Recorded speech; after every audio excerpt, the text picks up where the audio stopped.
মার্কেটে চাঁদাবাজির টাকা ভাগাভাগি নিয়ে ছাত্রদল ও যুবদলের মধ্যে সংঘর্ষের ঘটনা ঘটে। এ সময় কাপড় কাটা কাঁচির আঘাতে মিতুল নামে স্বেচ্ছাসেবক দলের এক সদস্য নিহত হন। ঢাকা মহানগর দক্ষিণ শ্রমিক দলের আহ্বায়ক মোহাম্মদ সুমন ভূঁইয়ার অনুসারী সাবেক যুবদল নেতা সুবাহান ও ঢাকা মহানগর দক্ষিণ ছাত্র দলের সিনিয়র যুগ্ম আহ্বায়ক কিরণ গ্রুপের মধ্যে এই সংঘর্ষ হয়।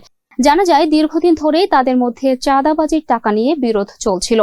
পূর্ব থেকে কোনো ভেজাল ছিল উল্লেখ করে সূত্রাপুর থানার অপারেশন ইনচার্জ মতিউর রহমান বলেন, মার্কেটের 13 তলায় শ্রমিকরা থাকে। পূর্ব শত্রুতার রেশ ধরেই এক ছেলেকে কাপড় কাটার কাঁচি দিয়ে আঘাত করা হয়। পরে তাকে হাসপাতালে নেওয়া হলে চিকিৎসক মৃত ঘোষণা করেন। নিহতের তথ্য দিলেও সংঘর্ষে কারা জড়িত তা জানায়নি পুলিশ।